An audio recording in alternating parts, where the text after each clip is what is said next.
Que se trouve exactement sous le volant? Et pourquoi peut-on changer la direction d'une voiture simplement en le tournant? Nous allons vous expliquer en détail la structure et le fonctionnement du système de direction. Après avoir visionné cette vidéo, vous deviendrez non seulement un meilleur conducteur, mais vous serez également capable de diagnostiquer vous-même des problèmes simples de direction. Avant de nous intéresser au volant lui-même, voyons comment une voiture tourne. C'est assez simple.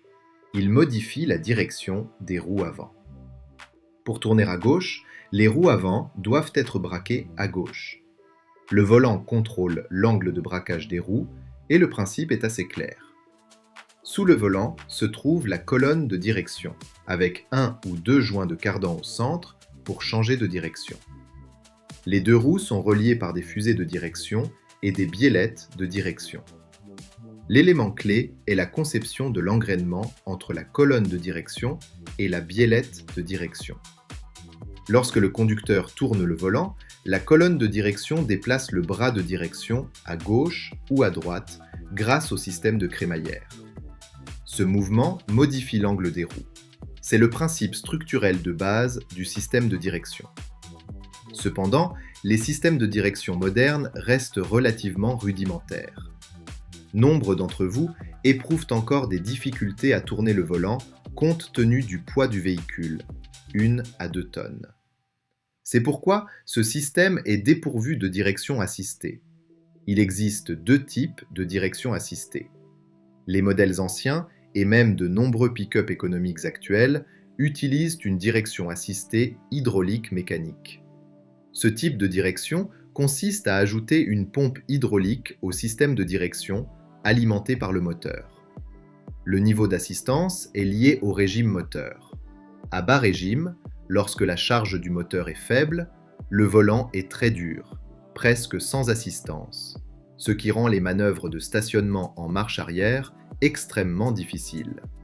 Sur autoroute, à régime moteur plus élevé, l'assistance augmente et le volant devient très léger, ce qui peut engendrer une sensation d'instabilité et exiger une grande concentration du conducteur. Ce système consomme également de l'énergie moteur, entraînant une augmentation de la consommation de carburant et nécessite un entretien et une inspection réguliers pour prévenir les fuites. Il est donc peu pratique.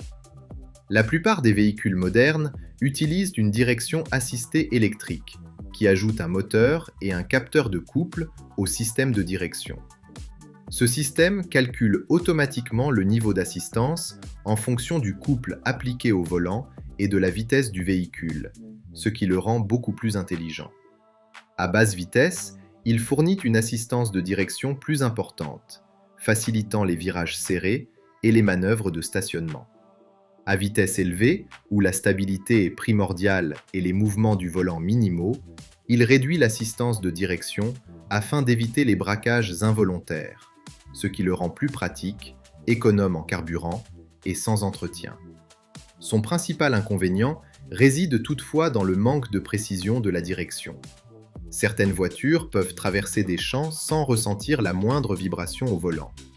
Les véhicules exigeant une grande précision de conduite, tels que les camions, les SUV et certaines voitures de sport, utilisent toujours une direction assistée hydraulique mécanique pour une réponse plus directe.